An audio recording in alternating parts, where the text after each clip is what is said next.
নমস্কার বন্ধুরা, মীনাক্ষীর কুকিং ভিডিওতে আপনাদের সবাইকে স্বাগত। আজকের রেসিপি ঝিঙের ঝাল সর্ষে পোস্ত দিয়ে। এটি একটি সম্পূর্ণ নিরামিষ রেসিপি। তাহলে চলুন শুরু করা যাক। সঙ্গে থাকুন, দেখতে থাকুন আমার ভিডিওটি।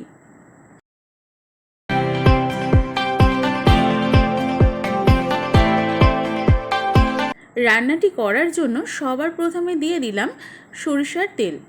তেলটা যখনই এরকম ধোঁয়া ওড়া গরম হয়ে যাবে, সেই সময় আমাদের দিয়ে দিতে হবে 2 থেকে 3টি শুকনো লঙ্কা একটু ফাটিয়ে। সাথে দিয়ে দিতে হবে একটু কালো জিরা। যখনই ফোড়নটা বেশ ভাজা হয়ে যাবে, সেই সময় আমাদের দিয়ে দিতে হবে ঝিঙেগুলো।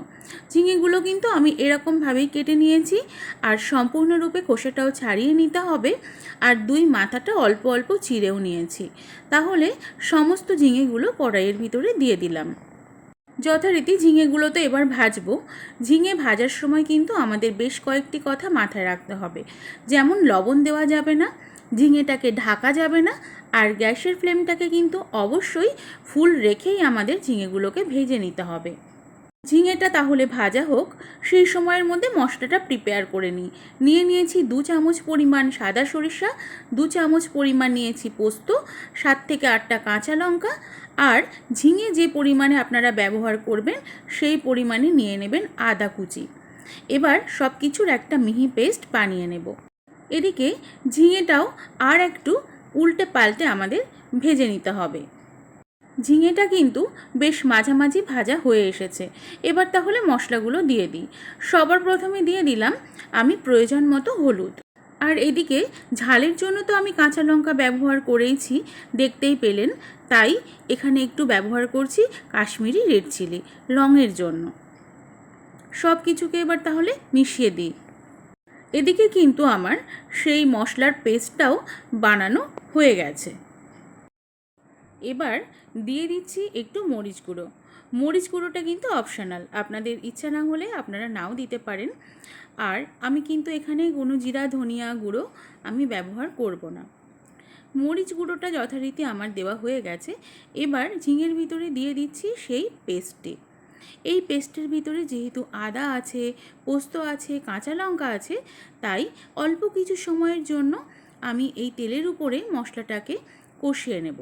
খুব অতিরিক্ত সময় কিন্তু এই মশলাটা কষানোর একদমই দরকার নেই। সামান্য কিছু সময় কষিয়ে নেব বলেছিলাম, কষিয়েও নিয়েছি।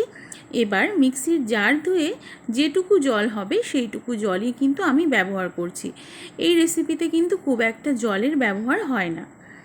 এবার সামান্য যে জলটুকু দিয়েছি সেই জলটুকু সব খুব ভালো করে ঝিঙের সাথে মিশিয়ে দিলাম। যেহেতু এটি একটি নিরামিষ রেসিপি, তাই স্বাদটাকে ব্যালেন্স করার জন্য একটু চিনিও দিয়ে দিলাম। এটা আপনারা আপনাদের প্রয়োজন অনুযায়ী ব্যবহার করবেন। চিনি দেওয়া হয়ে গেলে সব কিছুর সাথে আবার চিনিটাকেও খুব ভালো করে মিশিয়ে দিলাম। আর ঝিঙেটাকে একটু এইভাবে পাতিয়ে পাতিয়ে ঝোলের ভিতরে সব ডুবিয়ে দিলাম। এত সময় পর্যন্ত তো গ্যাসের ফ্লেমটাকে ফুল রেখেই আমি রান্নাটা করেছি।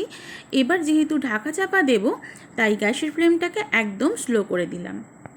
সব উপকরণগুলো দিলেও আসল উপকরণটা কিন্তু আমি দিতে ভুলেই গেছিলাম, মনে পড়েছে, তাই ঢাকনাটা খুলে দিয়ে দেব লবণ। যেহেতু প্রথমে জল বেরোনোর ভয়ে লবণটা দিইনি, তাই এখন আমি লবণটা অ্যাড করে দেব। দিয়ে দিচ্ছি প্রয়োজন মতো লবণ। ব্যাস এটুকুই এখন দেব, পরে প্রয়োজন হলে আরও অ্যাড করা যাবে। লবণ দিয়ে সব কিছু মিশিয়ে দিয়েছি। এবার কিছু সময়ের জন্য ঢাকা চাপা দিয়ে রাখবো। চলুন তাহলে ঢাকনাটা খুলে দেখিয়ে দিই আমাদের রেসিপিটি কী পর্যায়ে আছে। দেখে আশা করি বুঝতেই পারছেন জল কিন্তু খুব একটা কমেনি। যেহেতু ঝিঙে বেশ তাড়াতাড়ি সিদ্ধ হয়ে যায়, তাই খুব অল্প জল দিলেই রান্নাটা হয়ে যায়, বেশি জল দেওয়ার প্রয়োজন পড়ে না।